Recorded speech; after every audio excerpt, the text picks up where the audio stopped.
안녕하세요. 한국재무설계 성산이 전문가 허강민 전문가입니다. 네, 오늘의 주제는요. 매년 찾아오는 연말정산에 대해서 알아보려고 하는데요. 매년 세법들이 계속 개정이 되죠. 네. 어떤 부분들이 바뀌고 2023년도 연말정산에는 적용이 되는지 알아보려고 합니다. 네, 맞습니다. 그래서 저희가 미리미리 준비하시고 알아보시라고 준비해 왔습니다. 어떤 혜택들이 있는지 참고하시면 좋을 것 같고요. 자, 우선 연말정산에 대해서 처음 하시는 분들도 계실 거라고 생각이 돼서 연말정산에 대해서 간단하게 이야기해보고 넘어가도록 하겠습니다. 네, 연말정산이란 요약하자면요. 직장인 근로소득자가 한 해 동안 내가 납부했던 세금을 다시 계산하는 과정입니다. 회사에서는 근로자를 대신해서 1년 동안 매월 세금을 빼고 납부를 대신 해주는데요. 이를 기납부세액이라고 합니다. 그리고 실제로 연말정산 때는 최종적으로 내가 한 해 동안 쌓인 급여에서 사용 항목이라든지 공제 항목 등을 반영을 해서 실제 내가 내야 하는 세금이 결정이 되는데요.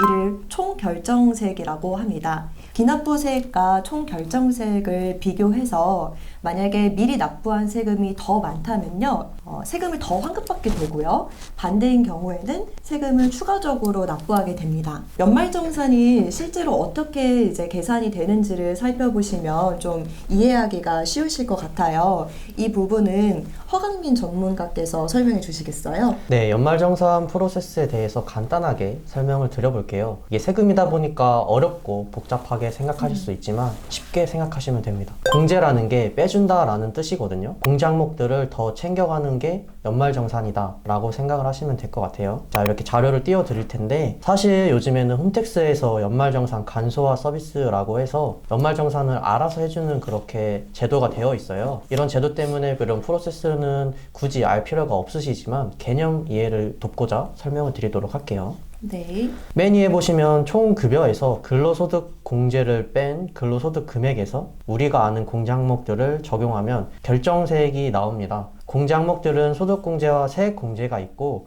이 순서대로 공제를 해줍니다. 먼저 소득공제 항목은 인적공제, 연금보험료공제, 특별소득공제, 그 밖에 소득공제가 있습니다. 만약 소득공제 한도를 초과한다면 그 세액은 더해지겠죠? 네. 이렇게 소득공제를 하고 나면 과세표준, 흔히 말하는 과표가 나오게 됩니다. 이 과표에 소득세율을 곱하여 산출세액이 나오게 되는 거죠. 이제 이 산출세액에서 세액을 빼줄 건데 이것들을 세액공제라고 합니다. 세액공제의 대표적인 항목으로는 연금계좌 세액공제, 보험료 세액공제, 의료비, 교육비, 기부금, 그리고 월세 세액공제가 있습니다.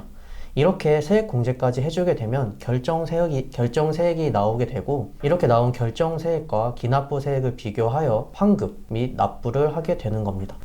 보니까 공제 항목들이 굉장히 많잖아요. 요새는 이제 국세청에서 연말정산 간소화 서비스를 이용하다 보니까 간편하게 하실 수가 있는데 이 서비스에서 또 조회되지 않는 목록들이 있어요. 그래서 제공하지 않는 영수증이나 증명 자료들은 또 이게 따로 준비를 잘 해주셔야 합니다. 자, 이렇게 해서 연말정산에 대해 알아봤는데요. 개정된 내용에 대해서도 알아보도록 하겠습니다. 네, 그럼 먼저 소득공제에 변동 사항에 대해서 알아보겠습니다. 소득공제 항목들이 많은데요. 그 중에서 첫 번째로 변경된 건 주택 임차 차입금, 원리금 상한액 소득공제 한도가 상향되었다라는 것입니다. 대상이랑 공제율은 현행이랑 동일하고 이런 공제 한도가 300만 원에서 400만 원으로 상향되었습니다. 이렇게 개정된 이유는 서민 주거비 부담을 완화시키기 위해서 개정이 되었고 적용 시기는 23년 1월 1일 이후 신고하거나 연말정산하는 분부터 적용된다고 합니다. 네. 또 주택마련 지원 제도로서 주택청약 종합저축을 많이들 가입하고 계실 텐데요. 그동안 이 납입계획의 40%를 소득공제로 받으셨을 거예요. 대상과 세제 지원 이제 납입 한도는 현행과 동일하고요. 적용기한이 3년 더 연장이 되었습니다. 이번 연도 말일까지였던 부분이었는데 25년 12월 31일로 연장이 되었습니다. 세 번째로는 신용카드 사용액에 대한 소득공제 지원이 강화되었다라는 내용입니다. 이 내용은 세 가지가 있는데요. 첫 번째로는 공제 한도를 통합 단순화했다는 내용입니다. 기존에 각 100만 원씩 적용되었던 항목들이 항목에 상관없이 300만 원으로 통합되었습니다. 그리고 총 급여 1억 2천만 원 초과 구간을 없애고 7천만 원 초과로 단순화했습니다. 이렇게 구간을 단순화했기 때문에 고소득자 분들은 공제 한도가 올라갔으니 참고해 주시면 좋을 것 같습니다. 이 공제 한도를 적용하는 시기는 23년 1월 1일 이후 발생하는 소득분부터 적용한다고 합니다. 두 번째로는 22년 7월 1일부터 12월 31일까지 대중교통 사용분에 대해서 소득 공제율이 40에서 80%로 상향되었다는 내용입니다. 이 혜택은 23년 1월 1일 이후 연말정산하는 분부터 적용된다고 합니다. 마지막으로는 영화 관람료 사용분도 소득 공제 항목에 포함되었다라는 내용인데요. 기존에는 도서, 공연, 미술관, 박물관에만 소득 공제가 적용이 되었다면 이번에는 영화 관람료가 추가되었습니다. 이 혜택은 23년 7월 1일 이후 사용분부터 적용된다고 합니다. 이렇게 소득 공제 개정을 알아보았는데요. 네. 세액 공제 개정은 어떤 것들이 개정이 되었나요? 그러면 세액공제 변동사항에 대해서 알아볼까요? 먼저 기부금에 대한 내용 알아볼게요. 기부금 세액공제율도 한시적으로 상향이 되었습니다. 기존에 1천만 원 이하 금액은 15%, 그리고 1천만 원을 초과하는 금액은 30% 이렇게 세액공제를 해 주었는데요. 이 부분이 22년 말까지 1년 더 연장이 되었습니다. 네, 두 번째로는 월세 세액공제율이 상향되었다라는 내용인데요. 대상은 동일하고 총 급여 5,500만 원 또는 종합소득 금액 4,500만 원 이하인 자는 기존 12%에서 15%로 변경이 되었고, 이런 기준 금액이 초과자인 분들은 기존 10%에서 12%로 공제율이 상향되었습니다. 적용 시기는 23년 1월 1일 이후 신고하거나 연말정산하는 분부터 적용된다고 합니다. 다음으로는요, 교육비 세액공제 대상이 확대되었습니다. 현행의 이제 공제율, 공제 대상 내용들은 모두 동일하고요. 추가적으로 대학 입학 전형료 그리고 수능 응시료가 23년 1월 1일 이후부터 지출하는 분부터 적용이 됩니다. 네, 그 다음으로 자녀 세액공제 대상 연령이 조정되었다는 내용인데요. 기존에 만 7세에서 만 8세 이상으로 조정됐습니다. 이렇게 조정이 된 이유는 아동수당 지급 연령이 만 6세에서 만 7세로 확대되었기 때문이라고 합니다. 적용 시기는 23년 1월 1일 이후 발생하는 소득분부터 적용된다고 합니다.